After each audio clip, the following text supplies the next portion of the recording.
guys, nagkarga tayo ng refrigerant, R134A. So ito yung loss compression ng motor kahapon.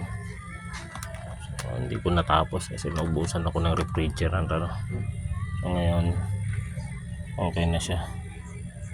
So mapansin nyo, pinalta ko ng strainer or filter.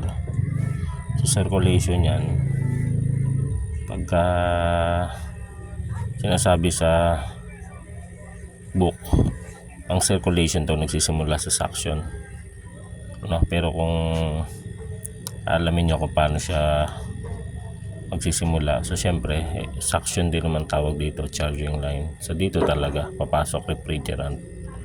Pagpasok dyan, ibobomba dyan dito sa high side, gagawin niyang high temperature, so iinit. And then pagdating dyan sa dulo, ito may nilagay sila dun sa mga harap, magsisilbing heater. So tubo po yun yung umiinit, karugtong nito.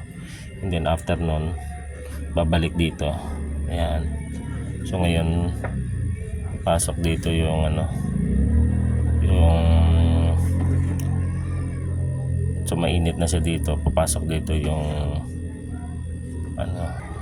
yung refrigerant dito. Tapos yan, parang paliliitin nyo dyan, pupunta sa freezer, palalamigin na, then dito na siya lalabas dito sa suction line. So gano'n na, babalik na uli, paikot-ikot na uli siya.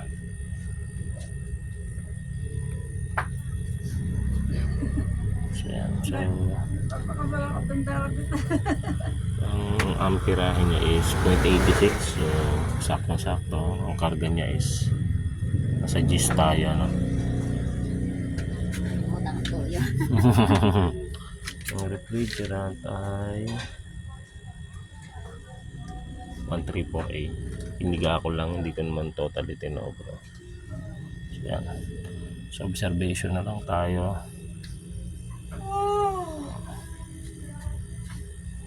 Okay na po.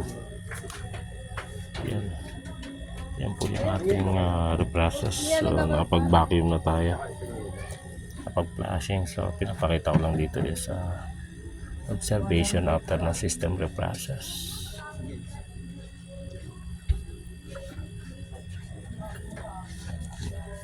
Di siya bumago. So pag yan bumalik doon, ibig sabihin bumabara. Pag bumara, bababa din itong amperahe. So stable naman siya.